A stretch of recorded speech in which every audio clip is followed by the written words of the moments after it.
The sun is shining. It is fish fry season. I'm in a good mood. Are the Pittsburgh Steelers? We'll maybe answer that here on this edition of Mic Drop, powered by the Believe Network and available everywhere you get your podcasts, including SiriusXM. I am Mike Asti, and the Pittsburgh Steelers have failed. They failed their report card. They failed their annual report card.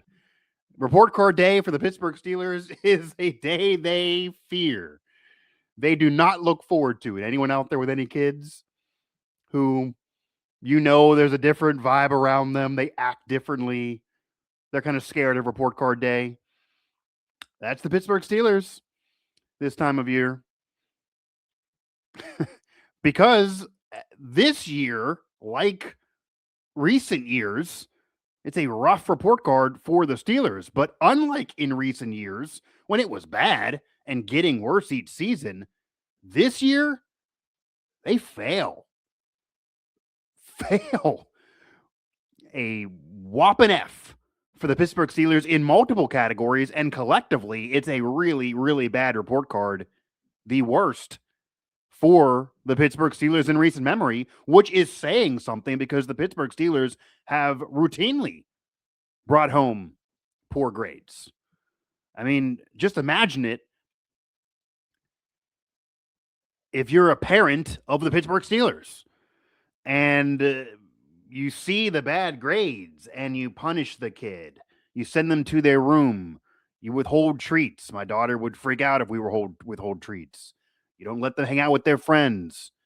You do whatever you can, thinking it would get better. You try to tutor them. You try to work with them. You get them help outside the house. No activities maybe, just school. And year after year, doesn't help. You're trying things new, but for them, it's the same. It's the definition of insanity for them. It makes you insane too. And that's kind of the Steeler fans watching this whole thing because they refuse to try anything new. And the report card continues to be rough. And now you get to where it's a fail. Now you see these categories, these grades, and now you're throwing your hands up in the air.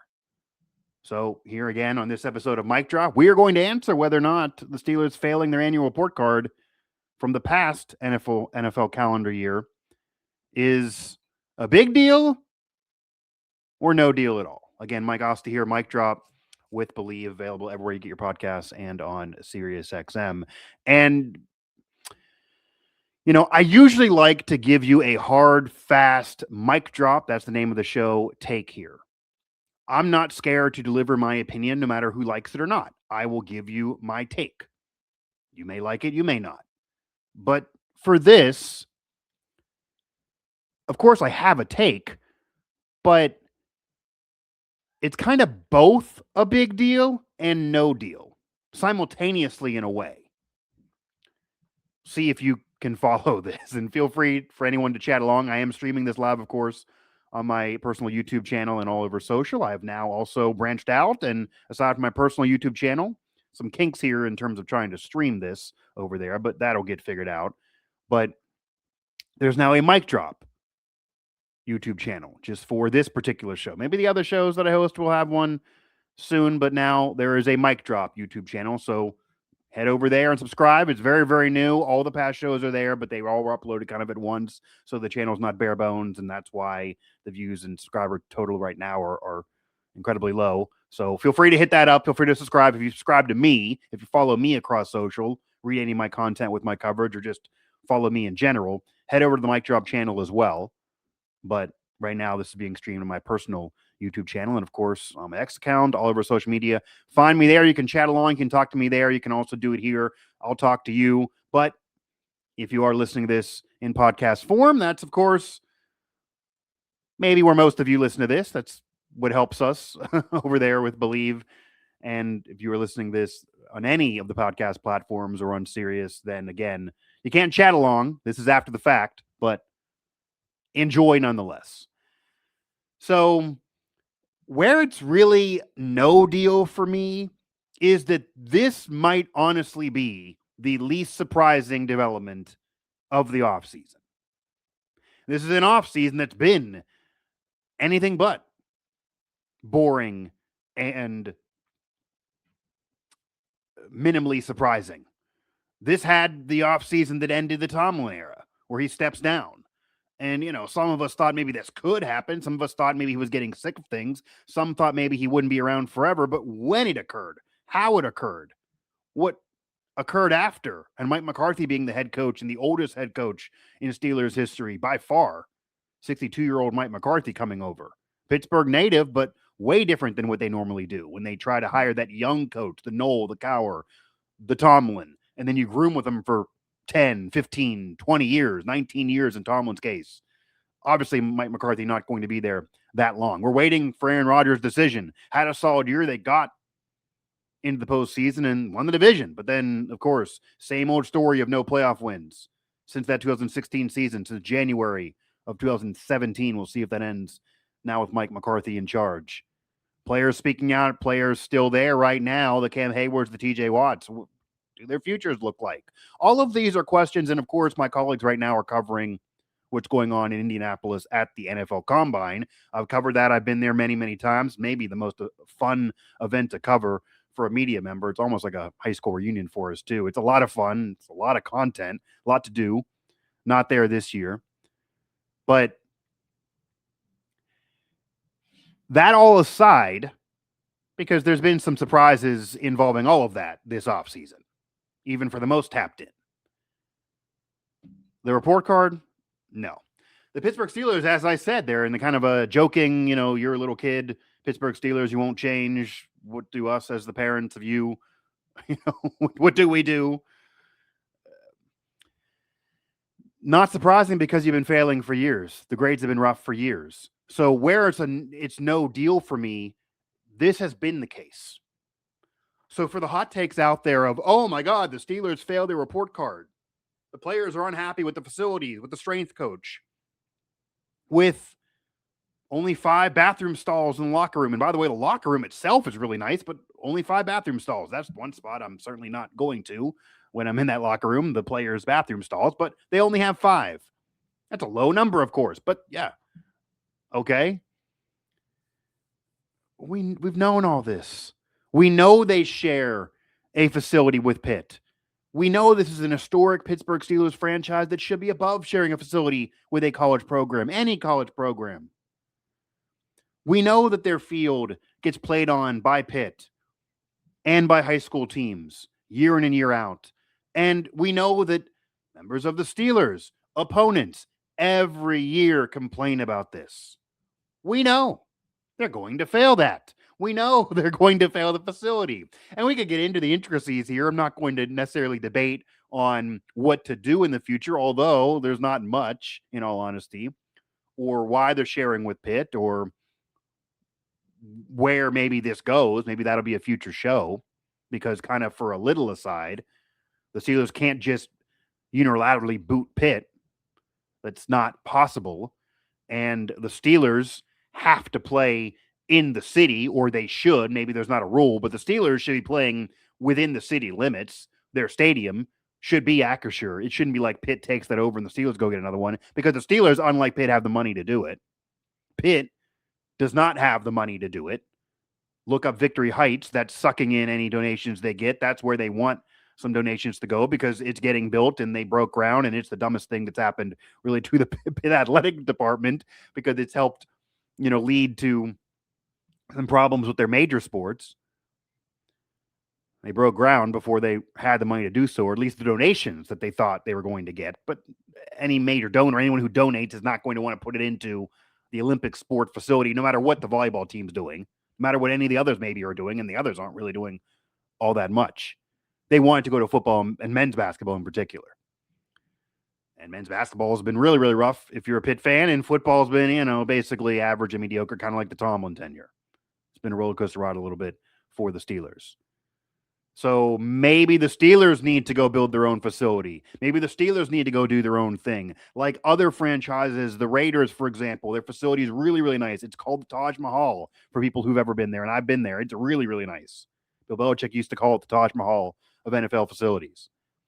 Maybe put your facility out there in Cranberry, in Monroeville, wherever. You can put the facility if you're the Steelers out in the burbs, just not your games. You got to play at Acrisure. If Pitt can't build their own stadium and they don't have the money to do it, then you guys are going to share that stadium. You're not moving. You're playing there. You're not building another stadium downtown. There's no room. You're in the North Shore. You want to be there. But your facility could be elsewhere. But we know it's not going to be anytime soon. We know you're sharing. We know that while it's cool, and if you watch the movie The Football Town, which I got a sneak peek at, I was a part of the media screening there earlier in this week, actually. It's a great film, narrated by Pat McAfee. It kind of makes it out like it's kind of cool that the Steelers and Pitt are sharing a practice field and a facility. That's the thing about the film. It's a great film. There's maybe some propaganda a little bit mixed in, but it's a great film. It really is a fantastic interpretation of high school, college, and pro football all through the area and its history and its importance and its impact. But that's not cool. And that's where you're at least not cool for the 35-year-old plus professional athlete. Maybe it's cool for the college kid who's 20, who's like, wow, the Steelers are here too. I'm not going to the NFL, but that's the Steelers. Or even if you are an NFL player in the future at Pitt, and yeah, they've had some. Oh man, maybe I'm going to play against that guy in the future. That'll be cool. Maybe he'll mentor me. That'll be cool while we're here. But for that guy, the veteran, for the Cam Haywards of the world, yeah, it's cool. Maybe a little bit. I'll mentor you, but it's, the fist pound there between a Steeler player and a Pitt player that's in the film. That's not an everyday thing, an every minute thing. The Steelers are sick of it. They don't love it. They'd rather go elsewhere and have their own thing. They got kids. They're not a 20-year-old looking up at the stars. But this is part of how it's no deal, because while all of that is true, all of that is not changing anytime soon. That's stuff you really can't change. I mean, I can do a more in-depth show on it, but that aside might even suffice, because you can't change a lot of that. They can build a facility in Cranberry. You can get rid of a little bit of that. Okay, it's not going to obviously break ground tomorrow. They wouldn't be in there just immediately for next season if they agree to it right now. They may not even want to do that because they're the Pittsburgh Steelers. They're not the Cranberry Steelers, even though other franchises are doing it. The Raiders, again, have the facility about 20 minutes away from actual Vegas proper. It's where the players live. There, but they don't really live on the south side. Certainly Cam Hayward's not living there. Ben didn't live there when he played in Pittsburgh. When you're a family man and you're a veteran, you're not living there. So you got to drive in from the suburbs. Maybe you'd rather it be in the suburbs. Fine, but that's not going to happen tomorrow. That won't fix next year's report card, which, regardless of what they do on the field, likely going to be poor grades all over again. But again, where it's a no deal here is none of this is a surprise. This has all been going on. And while the Tomlin era at the end, the last decade, got stale, and I've been saying for years that he was never going to get fired, but he needed to leave. It needed to end. Somehow there had to be a separation between the two. Finally occurred. We'll see what happens under Mike McCarthy now. But the Steelers have still been a good franchise on the field. Not great. They haven't been a championship contender in a while, but they've been getting in the postseason. They just won a division title. They just got in again. For the most part, they are a playoff team, and they've been that in that last decade. So while there are other franchises that have been winning more, that are more of a championship contender year in and year out, that quickly rebuild after being bad. I mean, look at the Patriots. They were obviously a dynasty. They were rough for a year. They then build it back up. They fire a coach. They realize he was wrong. They draft the right QB because they were so bad. Steelers are never so bad to draft that guy early. And then the Patriots are back in the Super Bowl. Eagles fired Andy Reid. They were sick of that tenure, even though it was close. They then win 2 championships with 2 different head coaches. Those things happen. And I get Steelers fans' annoyance that it hasn't happened to you in a decade. But the Steelers on the field result is certainly not dead last in the league. It's certainly not an F. Maybe it's a C- or C+. We could have that debate, or a B- if you ask them, probably. It's not what they want in terms of the A and winning every game, but the Rooneys think it's better than what the fans do, and maybe that's part of the problem here. But, and we'll get to more of that later, but none of this is new. And while the issue of sharing with Pitt, and the issue of the bathroom stalls, and the issue of where the facility is located, and the issue of the field and the playing surface at Acrisure Stadium, while that's always been the case since they started doing these report cards, it's been a thing. And they've got poor grades on all of those categories every year. They still are able to field a team that at least is relevant, competitive, and gets in the postseason more often than not and just won a division title. So none of that by itself is accurate to really where they stand amongst the NFL. Yes, their facility and sharing with Pitt, you could argue for, again, a 30-plus-year-old pro is the worst in the league. There are others that are bad in terms of what you're looking at, but sharing with a college program, having it be where it is, having it be far from where you live, having to deal with all that traffic, and then having to not have as much in terms of the weight room, in terms of nutrition, in terms of the bathroom stalls again. I think the dining hall is really freaking nice. Certainly the cookies that the media gets. I argued and joked really with my wife before we got married that we should hire that guy to do our cookie table, and didn't fly, but I still wish we would have done that. One of the only regrets of our wedding years ago, 4 years ago now, actually. We're going to be 5 coming up here early in the summer in June. But okay, I get all of that for you, but again, that right there has not affected the team and made it a 2-win team or the worst of the NFL. So if all of that's the worst, if we just agree all of that's the worst, maybe I concede there. There are others that are bad, but if that's all the worst for you as a player, okay, you're still, anywhere from 7 to 10 wins every year, usually 10. There's only been actually, the 9-8 thing. Pretty rare, actually, for the Steelers. I believe it's happened only once, but maybe twice now. But, you're still floating around that 10 win. It's not like all of that has led to be just horrendous franchise. The other ones that have bad facilities that fail on those grades usually are also bad teams. So that's why I can't say it's no deal at all, because I would prefer them to get a facility somewhere else. I would prefer them to improve all of it. I would prefer them not to be sharing with Pitt, at least facility wise, even if you have to stadium wise. I do think they should go and put a facility somewhere in the suburbs. That's fine, as long as you're playing in the city. I don't like people saying, let's just put the stadium in Monroeville or Cranberry. No. Or the North Hills or South Hills or whatever you want. No. The stadium, no, not Moon Township near the airport like someone brought up too. No, the stadium should be where it is. You're playing there. Don't concede the freaking stadium to Pitt. They're going to tarp it. They can't even fill out that stadium. So if you did that and left, Pitt really, in all reality, shouldn't be playing there, despite not having the money to build their own stadium and fixing it with tarps. So now you're going to have it permanently tarped, and that's the premier location. Like, no, that's where you are. But facility-wise, let Pitt have that. They got to be in the city too. You can't have the Pittsburgh Panthers as a college, the University of Pittsburgh, not the University of Cranberry. Like they're not going to put their campus. They're not going to put their their college students who do internships at this facility. They're not going to have them go to Cranberry. Maybe some of them don't even have cars. Like they're college kids, of course, that are doing internships. It's part of those programs. You would really screw a lot of it if you move them. They got to be in the city. There's nowhere on campus in Oakland to do freaking anything. A stadium or a facility barely can fit the Pete there. Okay. Let them stay. You take yourself and your money. You got more of it. You're able to do more with it. And you put your facility elsewhere. I'm down with all of that. I think they should. But none of that right now, and none of it has been an issue in recent years to result in losses on the field. Okay. We've even known Tomlin gets an A and everybody else has all these low grades, and Tomlin's no longer there. People saying, oh, that's the only thing that players like now it's gone. We've known for years that the Pittsburgh Steelers were able to get players, have players want to go there, whether it be Ramsey, whether it be Joe Hayden years ago, whether it be Minka Fitzpatrick, who got traded there, and that was part of the reason why he was thrown for that trade and then wasn't even thrown on the departure, even though there was a money situation involved there. Players that get drafted there are thrilled for Tomlin. Like Tomlin himself, who is a future Hall of Fame coach, even though it had to end. It just had to end. It wasn't enough the last decade. It had to end. Was a player's coach in a way, maybe too much for some, for sure. That annoyed some, for sure. That's legit as a criticism, for sure.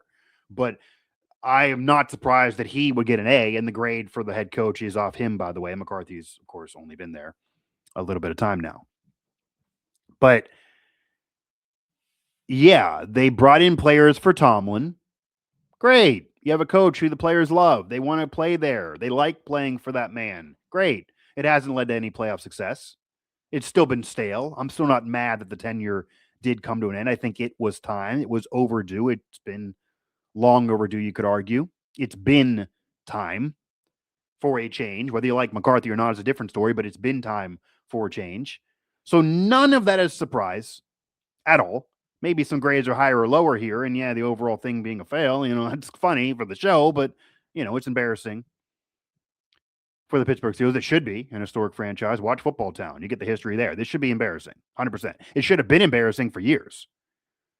But none of it has by itself resulted in this team being horrendous, this team being a 2-win team, this team may being in the spot that some of you would wish they would be. Some of you probably secretly in the last several years would wish the report card would lead to a 2-win year, and then you'd be higher in the draft and can make this easier for you.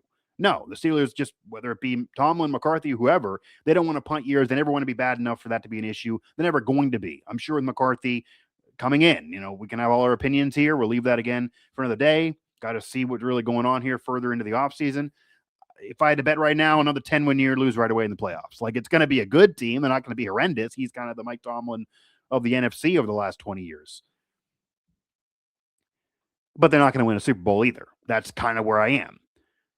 So again, not an A+, but you're in the C neighborhood. You're not in the F neighborhood that this report card's showing. There certainly are worse teams than you and going to be worse teams than you, even if the roster stays as is, regardless of the QB, under Mike McCarthy like it was under Tomlin.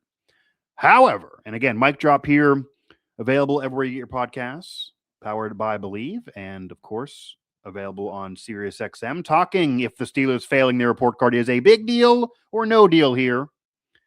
Feel free to chat along. Feel free to hit me up throughout social, X, or even right here in the comments. Have a yeah dog. I guess that is you agree with what I've been saying, so I will, give you a thumbs up right back there, Matthew. And that's why it's no deal. And mostly because it's not surprising. It hasn't resulted in these horrendous seasons. The results on the field have been better than what the grades show. You can't do much to change most of this, even though there are little things you could do that maybe I would support doing. But even if you do them, like moving the facility, it's not happening for next year. This is not obviously a long 20-year leash like you gave the previous coaches with Mike McCarthy because he is older. This is probably that 5-year contract window to see what happens here. So if any of that's your plan, you're not going to really hit the ground running with improving any of that until a couple years halfway in.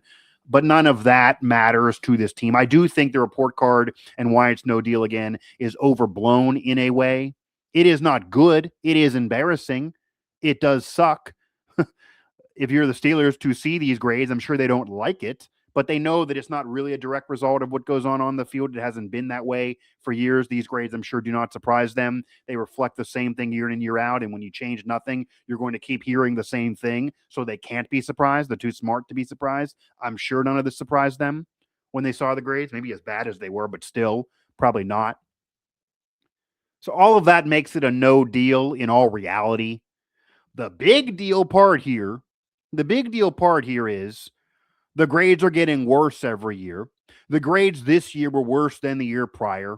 You're seeing Fs on this report card. And as I mentioned, the only A's, the only real A, B marks are the previous staff, are the head coach, are his position coaches, are his assistants. That's now not a thing anymore for the Steelers. Again, the Tomlin era was stale. He had to go. I'm not against him being gone, and he chose to step down. I do buy that, by the way. Some of you think he was really fired. That's not the case. A lot of that will change. Mike McCarthy is a very popular man, I imagine, in terms of popularity, in terms of these grades, regardless of what they do on the field. They'll be fine as well under him. But all of this getting worse and worse and worse certainly could be part of this being not a nothing deal. I mean, overall, it hasn't affected the field. But eventually something got to give here. So that's why it maybe flirts with being a little bit of a deal. Is it the end of the world? No. The big deal part of this is, though, and this is not necessarily off just the grades, if you stick with me, the only big deal part, and this is more of the conversation in the aftermath where people take this, seeing the report card. The report card itself is overblown, is overrated, is not going to result in wins or losses on the field. And none of this is new information. We know all of this and have been knowing all of this. It getting worse every year and them doing nothing, okay. But the big deal part for the Steelers in general, not even directly off the report card, just the big deal part of the Steelers vibe, the Steelers franchise, the Steelers way of life, the Steelers way, in general. What's a big deal to you if you're a fan? What should be a big deal is the one category that stands out above all else. Team facility is F, we know it. Home field, we know it. F minus. We get all of that. But you go down here, and this isn't an F, but it's not good. And I have all the grades, by the way, on my X account if you do want to go over there, but so do many of my colleagues. It's all over the place now. You can't hide from these. Team ownership, D minus. Team ownership, D minus. Not an F. There are worse grades there, but D minus. Might as well be an F. You are the Pittsburgh Steelers. Again, go check out Football Town at the Science Center down there near the stadium. A great film. And we can talk about it after. Hit me up and say, I watched it. Here's my opinions on this. I'll tell you what I like, what I don't like, what I agree with, what I don't, what maybe massages the truth a little bit. It's on Pitt history, by the way. We can go back and forth. Overall, a great film, though. I was happy to be invited for the pre-screening, 100%. I'd even watch it again. I'd go pay my $10.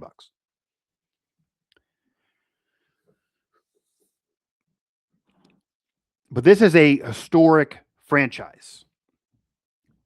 This is a Super Bowl rich franchise. You have the 4 from the 70s. You have the Chuck Noll tenure in the 70s. You have Bill Cowher winning one at the end. You have Tomlin winning one. You have 6 Lombardi trophies.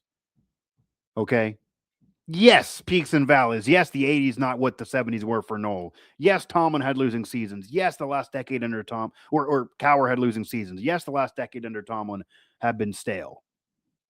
I mean, the 80s, Cowher's losing seasons and Tomlin's last decade, they're true. They're part of the story. And before the 70s, before that great draft class, before Mean Joe Green and company, way back, they were barely relevant.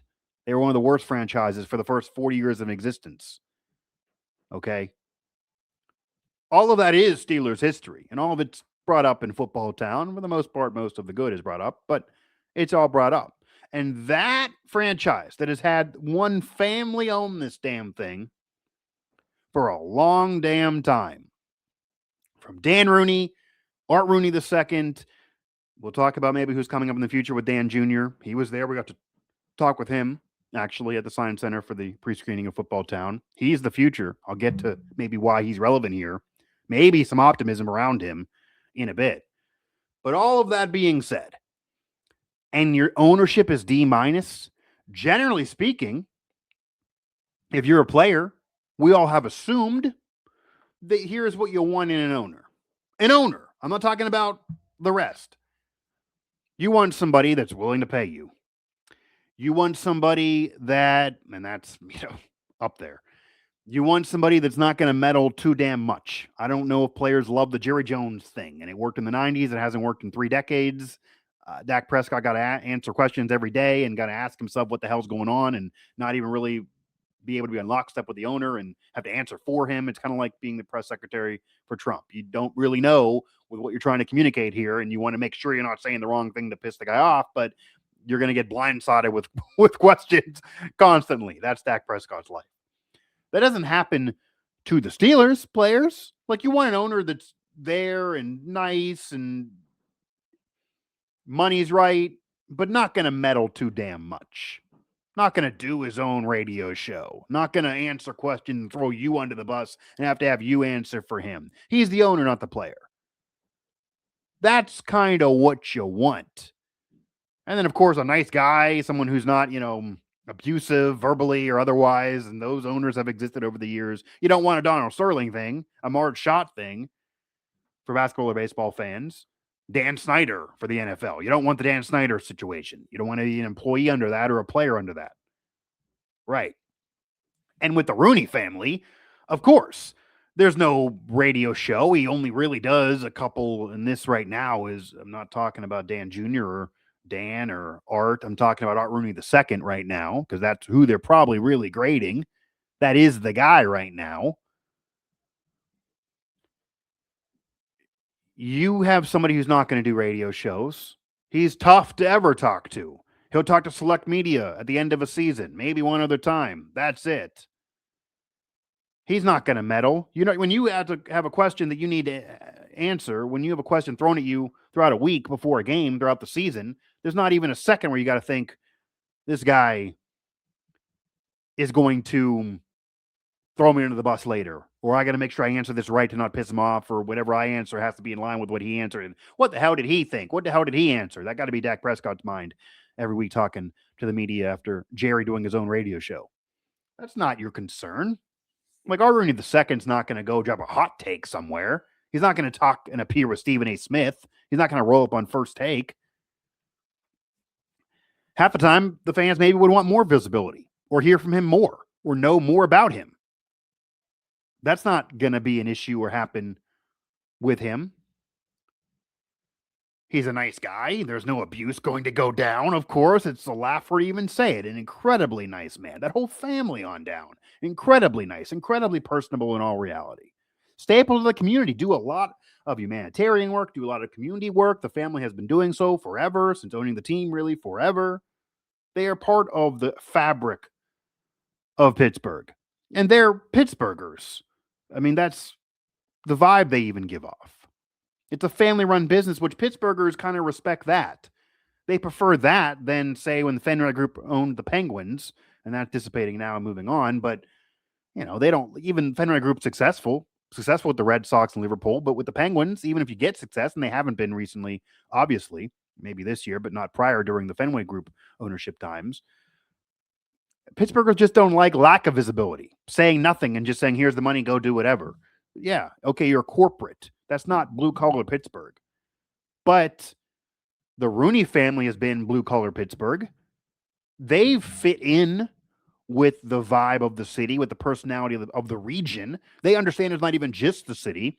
They understand that Steeler Nation extends through all of Western Pennsylvania, goes into freaking West Virginia, and goes all around the country and around the world. And they know that. They respect that. They're not trying to hide from that. Steeler Nation's a real thing to them. Whereas other owners, they got their area, and, you know, it's rough to get anything otherwise. You think you're going to have a random Jaguars fan pop up around the country? It's going to be much harder than seeing black and gold. You're going to see black and gold everywhere, and people you come up to in another location when you're traveling with a Steeler jersey on, you may say, hey, you from Pittsburgh too? And they may say, no, I've never even been there in my life, but I'm a Steeler fan. That's kind of still who the Rooney family are stewards over, because they're fans of the team, and Steeler Nation does extend to all of that. And you don't have to be embarrassed of them as people. There's no scandal. There's no Dan Snyder. Again, you don't have to be embarrassed of them. No employee is going to say, this guy abused me, this guy harassed me, this went on. You don't have to worry about reading about the Rooney family on TMZ or hearing about them on CNN or Fox News. All of that, you would think, being true would help the grade be a little higher than a D minus. This is kind of where maybe the big deal pop of light bulb, like what's going on here, could exist. All of that is true. I can't imagine I'd love for anybody out there, whether it be a fan in the comment, a colleague of mine, whoever, to try to dispute anything I just said. I mean, all of those things I just said are true about the Rooney family, about Art Rooney II as an owner. We're doing a grade off just team ownership here. This is not everything on down. Maybe the players are grading the owner on what you provide. Maybe the facility, the sharing with Pitt, the bathroom stalls, all of that. Maybe that's part of this, the field surface. Okay. But there are a couple categories that I think also could be part of this too. And there are some players that maybe are fine. You know, Cam Hayward's asked for a new contract every year and usually gets his way. Sometimes does not. TJ Watt got the bag despite not winning a playoff game, and obviously a future Hall of Famer and a dominant player. The Steelers do often take care of the right guys. And usually the players get their way, even though sometimes it's a car wash, certainly at the receiver position, for example. Coaching staff-wise, the Steelers are cheap. Let's call it what it is. I mean, it's not just Cam Hayward voting on this here. Coaching staff-wise, the Steelers are cheap. They are. The Pittsburgh Steelers coaching staff-wise are cheap. Staff-wise are cheap. And what I mean by that is not even just the salaries, but certainly other franchises pay more. and there's no cap on the staff. The NFL roster has a salary cap. You got to work within the cap. But where I say they're cheap, and it's not even so much of player situation of do they want to expand the staff? Number one, seems no. Every other team is doing so. You look at Seattle, pass game coordinator, specialty coaches all through. Look at college programs, West Virginia that I cover directly. There's so many coaches there, it's hard to keep track. And that's becoming a common theme around the country at major programs, certainly in the NFL as well. A lot of teams have pass game coordinators in addition to the offensive coordinator, in addition to the quarterback's coach. All three of those guys got their hands in that thing. For years and years and years, the whole term of pass game coordinator or even a QB coach, and obviously there have been QB coaches in the NFL, but those things are more prevalent maybe in college, and college staffs have never been as big as they are now, of course, but some of those minor positions, okay, are they, you got to really tune in with individual things. The NFL kind of was above that. It hasn't been for years, though. I mean, the staffs that are getting bigger and more people doing more, and the head coach having to do less and delegate more, and it becoming more of a collective thing, and use the money where there's no salary cap on you in terms of staff to spread out the love. That's becoming more of the theme that wins. The championship playoff organizations, certainly the championship organizations, generally speaking these days, and this again has been going on for years, have a broader staff, have a vast staff, have a bigger staff than what the Steelers provide. The Steelers are pretty cookie cutter. It is head coach, it is OC, it is DC, on down the regular position coaches. They can exist, of course. You have interns on the staff. That's minor. College programs have more coaches on their staff sometimes than the Steelers. The Steelers just do not want to sprinkle it out. The Steelers, and maybe this is ownership being cheap in a way, because some think, okay, they spend it here and don't spend it here. Overall, you could argue this franchise and the Pittsburgh Steelers are cheap. If there was no salary cap, the Pirates wouldn't just be the only franchise that's the Pirates in the city. Pittsburgh's a market that's fading out. It's out of the top 30 now. It was top 25 at one point. Like, it's not a small city, but it's not nearly sitting pretty financially. The Steelers would be a small market team if there was no cap. They wouldn't be the Steelers anymore, really. And so would others, so would Green Bay, etc. But it wouldn't just be Jacksonville. It wouldn't be like the Steelers would be above that because of their history. No, there's historic programs in college that are having trouble right now. Look at Nebraska. They might be Nebraska of the NFL if all of a sudden the cap's off. The Cowboys would spend whatever. They'd bring everybody in. The Steelers would be sitting there, where am I going to penny pinch? Who can I get? Our cap that we have, even if there's not really one. It's like they would put a self-imposed cap on themselves, kind of like the Pirates do. That would be the life of the Steelers and of Steeler fans if there was no cap. So God bless for that if you're a Steeler fan, if you're a member of Steeler Nation. But the staff being so small, the facilities being what they are, and really maybe just even the Rooney family and the Steeler way feeling like they are stuck. They are stuck in a rut, despite a new era, despite a turnover to a new coach, a new staff, still kind of feels that way. The grades reflected it off of last year, at least. We'll see what this next year shows us grade-wise when we're sitting here 1 year from now.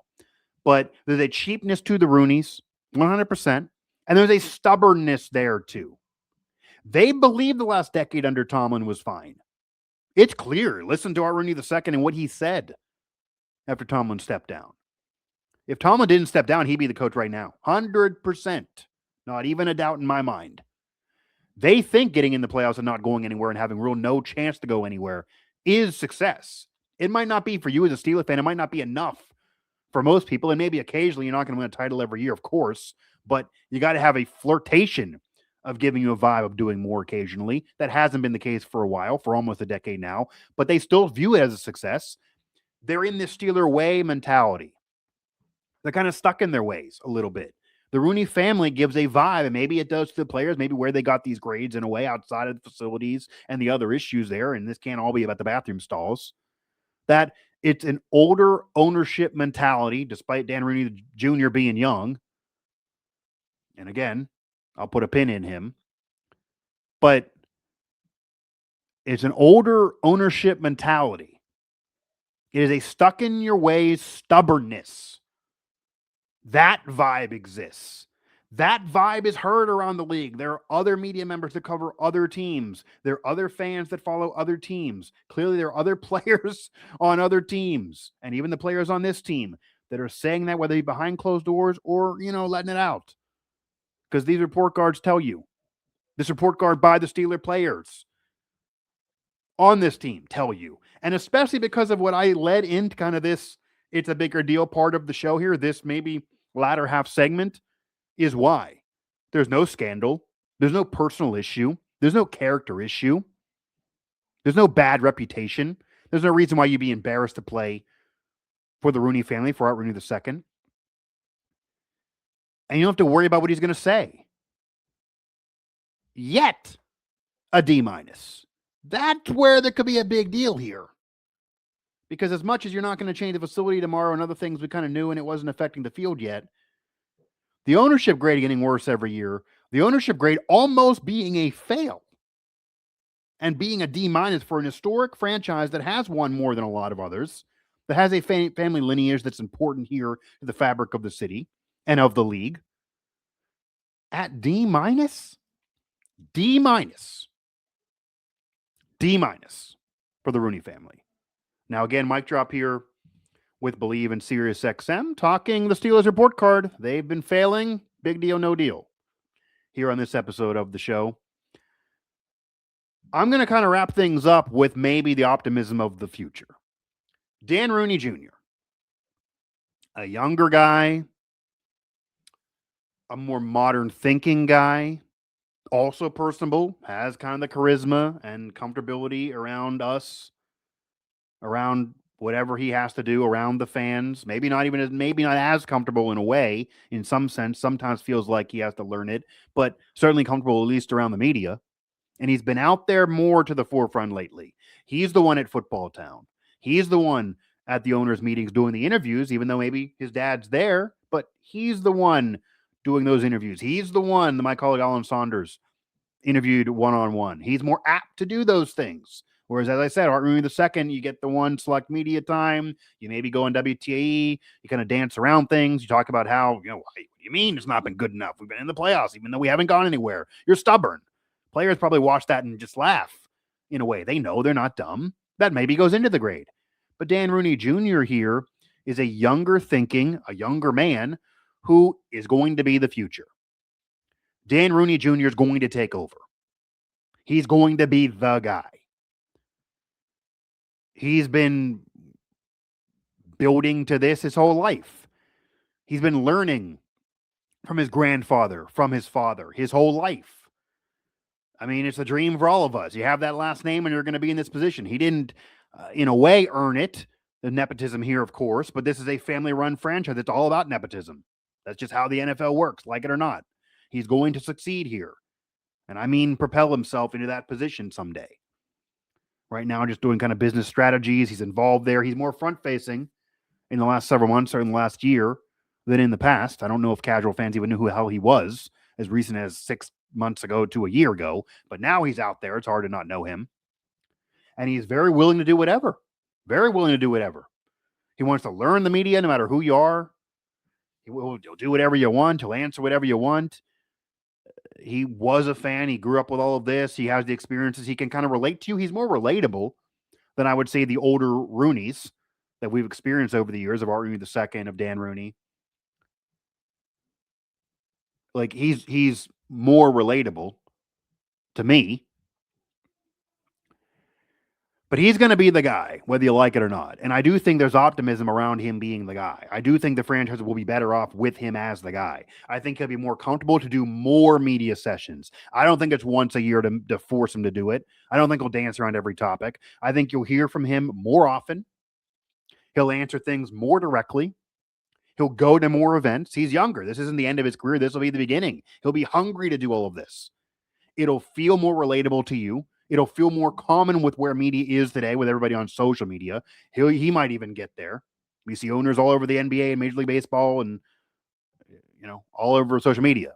NFL owners not as much. A lot of them are older, but maybe the Steelers will get a younger guy who maybe will be there, give a younger vibe and injection of youth into a very stubborn older mentality in the front office and at the top. And I could do a whole thing on Omar Khan as well. I don't think he's given enough time. I don't think the grade there for him is really fair. But for Rooney, I'm not shocked. I guess I am because there's no scandal with that grade being so bad, but I'm not surprised that some are sick of the stubbornness. Some are sick of not answering. Some are sick of not being present. Some are sick of the older Steeler way that really is not the modern way. And this goes beyond just how you build a football team and how much you run the ball or where your thoughts are on the intricacies of things. Because there's stubbornness there too. There's too much Steeler way there too. But the ownership stubbornness is there, and that's a thing, and that maybe is a part of this too. But Dan Rooney Jr., I don't think is going to bring you any of that. I think there's going to be, and maybe you don't know him, and you'll say, "Oh, roll your odds. It's just purely nepotism." I think he'll win you guys over. I think he'll be the right guy. I think he'll be the future for this franchise, and I think the Steelers franchise will be better off under Dan Rooney Jr. eventually. Again, that'll do it here for this episode of the show. The Steelers got a report card. They didn't do so hot. They didn't do so well. Are they grounded? What's going to change in the future? What can you do? Because they've been grounded for years and nothing has changed to this point. It's kind of been insane around the Steelers report card over the years. Now a new era nonetheless, though. We'll see what Mike McCarthy does. And, the things they're failing here, even if they're winning on the field, they're not going to get a better facility. They're not going to get more bathrooms. They're not going to get, more in the strength room. They're going to be playing in the same stadium. The field surface is supposed to improve, so maybe that'll improve. Of course, they're not going to be in Cranberry for this facility next year or tomorrow. So those things might still be failing grades, which is why the grading, the report card overall, maybe is too big of a deal for some. I don't think it's being I think it's being overblown for some. I don't think it's going to lead exactly to a direct result of wins or losses on the field. But the ownership, the D- for the ownership, I think it'll be better in the future under Dan Rooney Jr., but right now that's an indictment of the older, stubborn, not really in your face. You don't hear from him, and then you dance around at questions. Everything else I mentioned that he's under, a cheapness there around. It's an indictment, all of that. They're not afraid to say it. Maybe anonymously, but they're not afraid to say it nonetheless. Again, mic drop here, made possible by the Believe Network, available everywhere you get your podcasts and on SiriusXM. That'll do it for this edition of the show. Find me all over social media at Asti11. Hit up my coverage, whether it be the Steelers or anything else. You can also find a lot of national conversation and national content from me at Yardbarker. That'll do it for this. I think this was an A+ show. I think I'm at least at an A-, B+ to be maybe accurate here. We're in the A territory. We're certainly above the D- Art Rooney Jr. or Art Rooney II's getting. I mean, I think this is an A+ show here. We're certainly above the D- that Art Rooney II got, regardless. You may think this is an A+. I could maybe honestly give myself more of a B neighborhood, way above the D. Way above the D-, not a D+, a D- for Art Rooney II, or an F in many other categories, or the cumulative D probably, or C low for this report card. I think this show here, I think Mike drops above all of that. But give me a comment. Drop a comment here. Hit me up anywhere on social. A comment here, and I'll comment back to you, whether it be in the podcast feed or any of these YouTube channels, and give me a grade on my coverage on my show, and I'll tell you if I think it's fair or not.